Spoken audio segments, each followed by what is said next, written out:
হাসনাত আব্দুল্লাহ, কুমিল্লা 4। আপনি আপত্তি ব্যাখ্যা করতে পারেন। আমাদের থেকে এখানে প্রত্যেকটা সদস্য নির্যাতন, নিপীড়ন এবং যারা জুলাই গণ অভ্যুত্থানে, ছাত্র গণ অভ্যুত্থানে অংশগ্রহণ করেছিলেন। এদিকে আজকে সংসদে হাসনাত আব্দুল্লাহ এবং স্বরাষ্ট্রমন্ত্রীর মধ্যে কথার লড়াই হয়। সংসদে নতুন অসংখ্য ঘটনা ঘটেছে, বিএনপির এমপিরা ভয়াবহ রূপে কেঁপেছে। অন্যদিকে সংসদের স্পিকার সংসদের মধ্যে একটি ঘোষণা দিয়েছেন। সালাউদ্দিন আহমেদের ফাঁদে পড়ে তারেক জিয়া সরকার জয় বাংলা হওয়ার পথে। বিএনপি সরকার অসম্ভব ঘটনা ঘটাচ্ছে। হাসিনা যা করত হুবহু সেরকম। বাংলাদেশে কি তাহলে আরেকটি সরকার পতন আন্দোলন শুরু হতে যাচ্ছে? বর্তমান এই দিকে কিন্তু বাংলাদেশ তাকাচ্ছে। শ্রমিক থেকে শুরু করে, হকার থেকে শুরু করে, ইভেন বাংলাদেশের যারা নাকি 5 আগস্ট ঘটিয়েছিল, তারা কিন্তু বর্তমান পুনরায় একই আকার ইঙ্গিত দিচ্ছে। ডক্টর ইউনূস সরকারের দুর্নীতির তদন্ত করবে বর্তমান সরকার। ডক্টর ইউনূস সরকার থাকা অবস্থায় যে সকল সেক্টরগুলোতে দুর্নীতি হয়েছে সেই সব কিছু এবার তদন্ত করে বের করে আনা হবে এবং দৃষ্টান্তমূলক শাস্তি তাদের দেওয়া হবে। ধামাকাদার ঈদ খুশির খবর, এই সুযোগটাকে কাজে লাগিয়েছে। গেল 24 ঘন্টায়, অনলি 24 ঘন্টায়, একদিনে বালিশ ছাড়া সবাই দিচ্ছে। আমাদের যোগ শেষ হয়ে আছে। সমস্ত ষড়যন্ত্র আর চোখ রাঙানিকে বুড়ো আঙুল দেখিয়ে যেভাবে বুক চিতিয়ে লড়াই করছে তা আজ ঘটেছে। জামাতের লড়াই এবার সংসদে বিজয়ের মুখ দেখেছে। আজকে হাসনাত আব্দুল্লাহর বক্তব্যে সংসদে উত্তাল পরিস্থিতি হয়, অন্যদিকে স্বরাষ্ট্রমন্ত্রী পরাজিত হয়েছে।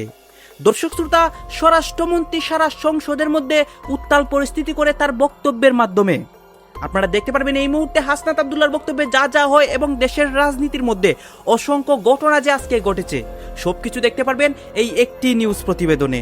এখন আর বাংলাদেশ ক্রিকেট বোর্ড এটা নাই, এটা হয়ে গেছে হচ্ছে বাপের দোয়া ক্রিকেট বোর্ডে পরিণত হয়েছে। যেভাবে দখল করা হয়েছে বাপের দোয়া ক্রিকেট বোর্ড। আমি সালাউদ্দিন আহমেদ, মন্ত্রী, স্বরাষ্ট্র মন্ত্রণালয়, প্রস্তাব করছি স্পিকার, জুলাই গণ অভ্যুত্থানে অংশগ্রহণকারীদের সুরক্ষা ও দায় নির্ধারণের লক্ষ্যে আনিত একটি বিল, জুলাই গণ অভ্যুত্থান সুরক্ষা ও দায় নির্ধারণ বিল 2026 মহান সংসদ উত্থাপনের জন্য অনুমতি প্রার্থনা করছি। সদস্যবৃন্দ উত্থাপনের আপত্তি জানিয়েছেন। হাসনাত আব্দুল্লাহ, কুমিল্লা 4। আপনি আপত্তি ব্যাখ্যা করতে পারেন। ধন্যবাদ মাননীয় স্পিকার। মাননীয় স্পিকার, আজকে যেই বিলটি উত্থাপন হয়েছে, জুলাই গণ অভ্যুত্থানে অংশগ্রহণকারীদের সুরক্ষা ও দায় নির্ধারণের লক্ষ্যে যে বিলটা আনা হয়েছে, সেই বিলে যদি আমরা দেখি এখানে কমিশন বলতে জাতীয় মানবাধিকার কমিশনকে বোঝানো হয়েছে এবং এখানে 2 ঘতে সংজ্ঞার মধ্যে আমরা যদি দেখি বিশৃঙ্খল পরিস্থিতির অপরাধমূলক অপব্যবহার, এটার ব্যাখ্যাটা দেওয়া হয়েছে রাজনৈতিক প্রতিরোধের পরিবর্তে সংকীর্ণ ও ব্যক্তিগত স্বার্থে সংঘটিত যে হত্যাকাণ্ডগুলো হয়েছে এটাকে একভাবে দেখা হবে। আর আরেকটা হচ্ছে গণতান্ত্রিক ব্যবস্থা পুনরুদ্ধারের উদ্দেশ্য যেই কার্যাবলীগুলো সংগঠিত হয়েছে সেটাকে একভাবে দেখা হবে। মাননীয় স্পিকার, প্রবলেমের জায়গাটা সেটা হচ্ছে সংকীর্ণ ও ব্যক্তিগত স্বার্থে যে ধরনের সংগঠিত হত্যাকাণ্ড হয়েছে সেটাকে কে ডিফাইন করবে? সেটাকে কিন্তু ডিফাইন করবে এই আইন অনুযায়ী জাতীয় মানবাধিকার কমিশন। অর্থাৎ এই ইনডেমনিটিটা জাতীয় মানবাধিকার কমিশনের উপরে নির্ভর করবে। এবার এই জাতীয় মানবাধিকার কমিশনের যে অধ্যাদেশ সেটা কিন্তু ইতিমধ্যে ল্যাপস করে দেওয়ার প্রস্তাব দেওয়া হয়েছে। এখন এই জাতীয় মানবাধিকার কমিশনটা এটা যে 2009 সালের অনুযায়ী যদি চলে তাহলে সেটা কিন্তু পুরোপুরি সরকার নিয়ন্ত্রিত একটা মানবাধিকার কমিশন। যেই মানবাধিকার কমিশন বিরোধী দল ও মতকে দমনের জন্য ব্যবহার করা হয়েছে, ভিকটিম ব্লেমিং এর জন্য ব্যবহার করা হয়েছে, যেই মানবাধিকার কমিশন গুম খুনের বৈধতা উৎপাদন করা হয়েছে।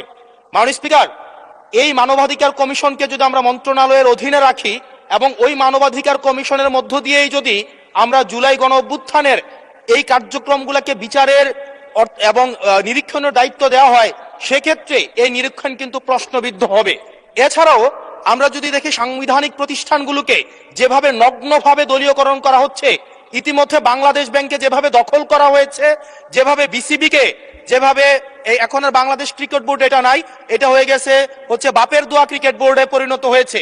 যেভাবে দখল করা হয়েছে বাপের দোয়া ক্রিকেট বোর্ড, এবং আমি যখন এই জায়গায় কথা বলছি ঠিক এই মুহূর্তে 28 জন বিচারককে মাননীয় স্পিকার তাদেরকে শোকজ দেওয়া হয়েছে তাদের ব্যক্তিগত তাদের চ্যাট গ্রুপে তারা হচ্ছে তাদের মতামত প্রকাশ করার কারণে বিচারকদের হচ্ছে মাননীয় স্পিকার শোকজ দেওয়া হয়েছে।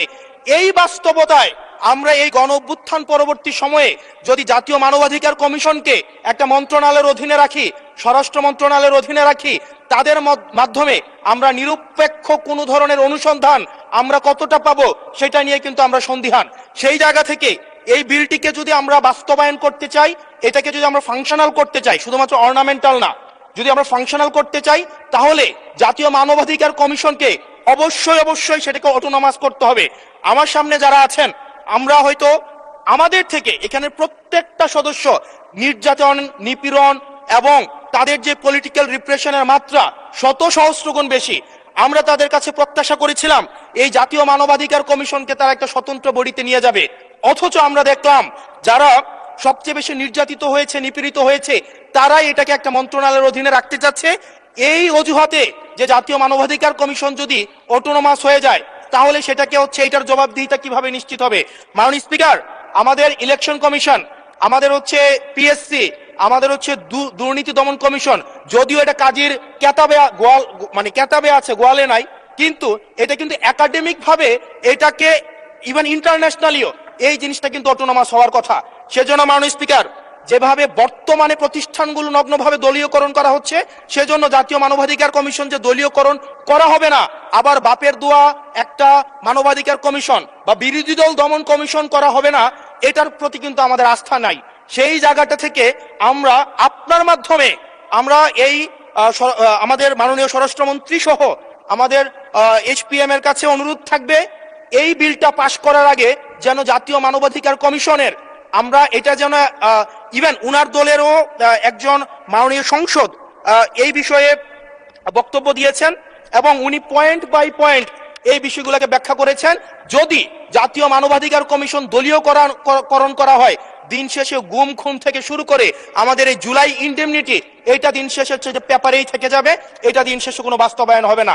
সেই জন্য মাননীয় স্পিকার, এই বিলটা পাশ হওয়ার আগে আমাদের জাতীয় মানবাধিকার কমিশনের এই বিলটা হচ্ছে সুরাহা হওয়া, নিষ্পত্তি হওয়া জরুরি।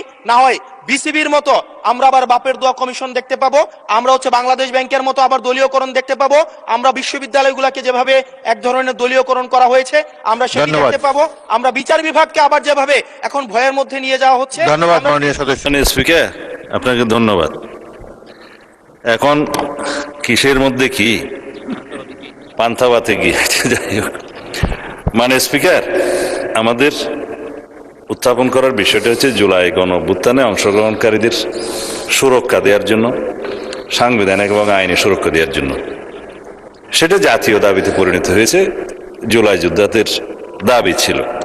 তার প্রেক্ষিতে জুলাই জাতীয় সনদ স্বাক্ষরিত হয়েছে, তার মধ্যে অঙ্গীকারনামার একটা দফা ছিল এবং সেই দফাটা পরবর্তীকালে যেদিন সই করব সেদিনও একটা আন্দোলনের প্রেক্ষিতে আমরা অনুরোধ করে কমিশনকে অ্যামেন্ডমেন্ট আনিয়েছিলাম তাদের দাবির প্রেক্ষিতে। তার মানে যারা জুলাই গণ অভ্যুত্থানে, ছাত্র গণ অভ্যুত্থানে অংশগ্রহণ করেছিলেন, তাদের উপরে তো হানাদার বাহিনীর মতো গণহত্যাকারী আওয়ামী লীগ এবং তাদের সন্ত্রাসী গোষ্ঠী এবং পেটুয়া বাহিনী নিপীড়ন চালিয়েছে, অত্যাচার চালিয়েছে, গণহত্যা চালিয়েছে। জনতার প্রতিরোধের মুখে তাদের মধ্যেও কেউ কেউ প্রাণ হারিয়েছে, এটা যুদ্ধের ময়দানে ফয়সালা হয়ে গেছে, আমরা বলেছি। সুতরাং তাদেরকে সাংবিধানিক এবং আইনি সুরক্ষা দেয়া দরকার। সেই প্রেক্ষিতে এই আইনটা, অধ্যাদেশটা ইন্টারিম গভর্নমেন্ট প্রণয়ন করে সবার মতামতের প্রেক্ষিতে। হ্যাঁ, এখানে যদি আপনি সংশোধন আনয়ন করতে চান, মাননীয় সদস্যের উদ্দেশ্যে বলছি, সেটা সেকেন্ড রিডিং মধ্যে আপনি সংশোধনে আনতে পারতেন, আগে নোটিশ দিতে পারতেন, সেই সংশোধনীগুলো নিয়ে আমরা আলাপ করতে পারতাম। সেটা একটা স্টেজ। এখন বিল উত্থাপনের পরে বা উত্থাপনের অনুমতি চাওয়ার পরে আপনি পারেন বিধি মোতাবেক 74, 75, 76 দিতে পারেন, কিন্তু এর প্রেক্ষিতে আমার যে জবাবগুলো আজকে দিতে হবে ফর রেকর্ড, সেই জবাবগুলো আমার বলা উচিত, জবাব দেওয়া উচিত। এখানে ক্রিকেট কন্ট্রোল বোর্ড কিভাবে আসলো মাননীয় স্পিকার? বাংলাদেশ ক্রিকেট কন্ট্রোল বোর্ডের ইন্টারিম গভর্নমেন্টের সময় তৎকালীন ক্রীড়া উপদেষ্টা ক্ষমতার প্রয়োগ করে সারা বাংলাদেশে জেলা কমিটিগুলোকে প্রভাবিত করেছিলেন। বাংলাদেশে যেগুলো রেজিস্টার্ড ক্লাব ছিল তাদের কাউন্সিলরদেরকে, হ্যাঁ, তাদেরকে প্রভাবিত করে সরকারি ক্ষমতা প্রয়োগ করে এবং হাইকোর্টে যে রিটটা দাখিল করা হয়েছিল সেটা হার্ড না করে পেন্ডিং রেখে, এখনো still it is pending with the chamber court I think, করে সর্বোচ্চ ক্ষমতা প্রয়োগ করে একতরফাভাবে ক্রিকেট বোর্ডের একটা বোর্ডিং করা। তার প্রেক্ষিতে বর্তমান গণতান্ত্রিক সরকার মাননীয় ক্রীড়ামন্ত্রীর নেতৃত্বে তিনি একটা ইনকোয়ারি বোর্ড করে দিলেন কি কি অনিয়ম হয়েছে না হয়েছে ফাইন্ড আউট করার জন্য। সেই তদন্ত কমিটি রিপোর্ট প্রদান করার পরে তারা ডিক্লেয়ার করলো এখানে যথেষ্ট অনিয়ম হয়েছে। আরো অনেক কথা আমি বলতে পারতাম। বাংলাদেশে কি তাহলে আরেকটি সরকার পতন আন্দোলন শুরু হতে যাচ্ছে? বর্তমান এই দিকেই কিন্তু বাংলাদেশ আগাচ্ছে। শ্রমিক থেকে শুরু করে, হকার থেকে শুরু করে, ইভেন বাংলাদেশের যারা নাকি 5ই আগস্ট ঘটিয়েছিল তারা কিন্তু বর্তমান পুনরায় একই আকার ইঙ্গিত দিচ্ছে।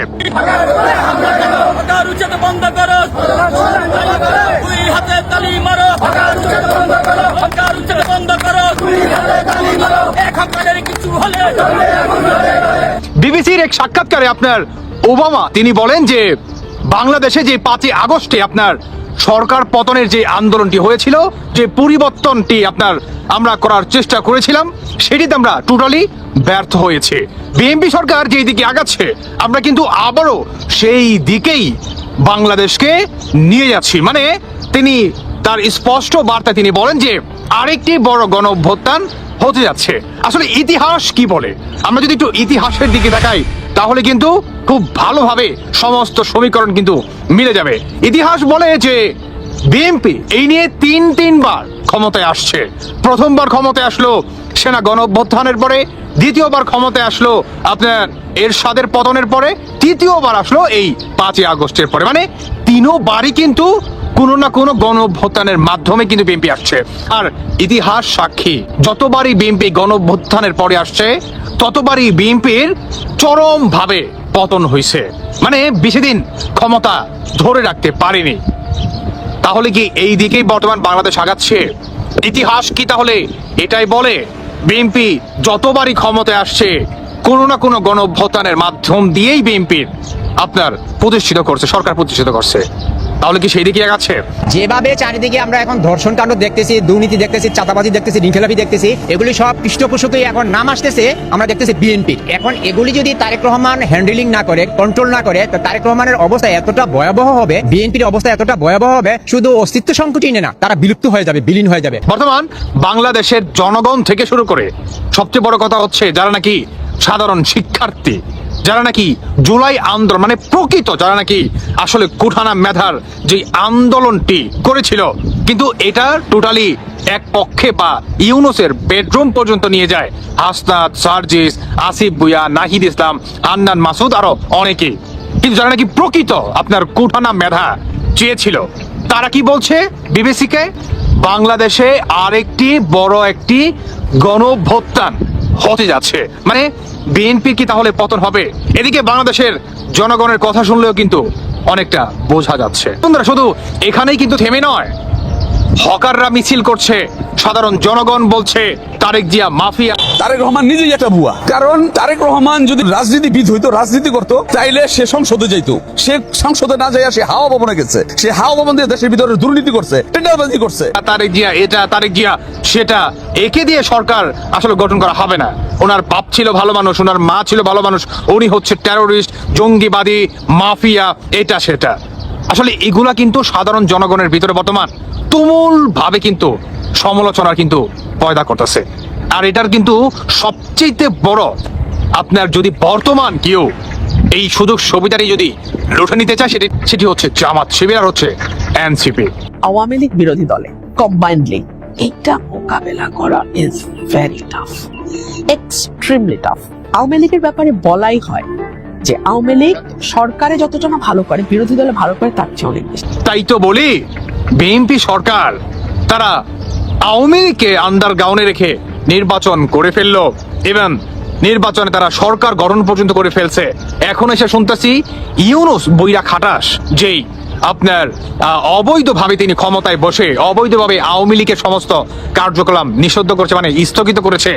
এটা নাকি পুনরায় বিএনপি নাকি টোটালি ব্যান করতে যাচ্ছে। মানে এই যদি হয় বিএনপি সরকারের অবস্থা, ইতিমধ্যেই হকাররা রাজপথে নেমে আসছে, সাধারণ জনগণ তুমুল ভাবে তারেক জিয়াকে গালাগালি করতেছে, এদিকে সাধারণ শিক্ষার্থীরা মানে ওবামার হাত ধরে আরেকটি গণঅভ্যুত্থানের দিকে এগিয়ে যাচ্ছে। অন্যদিকে দেখলেন এখানে কি কথা হচ্ছে, অনেকে কিন্তু অনেক কথা বলতেছে, অনেকে আলোচনা করতেছে, অনেকে সমালোচনা করতেছে দেশের বিভিন্ন অবস্থা এবং পরিস্থিতি নিয়ে, বিশেষ করে দেশের রাজনীতির প্রেক্ষাপট এবং সংসদের মধ্যে যে আজকে অসংখ্য ঘটনা এবং সংসদের মধ্যে হাসনাত আব্দুল্লাহর বক্তব্য, স্বরাষ্ট্রমন্ত্রীর বক্তব্য, সবকিছু আপনাদেরকে দেখানোর চেষ্টা করেছি গাইস। এই বিষয়গুলো দেখে এবং দেশের রাজনীতির প্রেক্ষাপটগুলো নিয়ে আপনার মন্তব্য কি, আপনার গুরুত্বপূর্ণ মন্তব্যটা অবশ্যই আপনারা আমাদের কমেন্ট বক্সে লিখে যাবেন। সর্বশেষ আপনাদের কাছে আমাদের রিকোয়েস্ট থাকবে, আপনারা আমাদের চ্যানেলে নতুন দর্শক হয়ে থাকলে চ্যানেলটি সাবস্ক্রাইব করবেন এবং পাশে থাকা বেল বাটনটি বাজাবেন যাতে করে নেক্সট ভিডিওটা সবার আগে আপনাদের কাছে পৌঁছে যায়। ধন্যবাদ।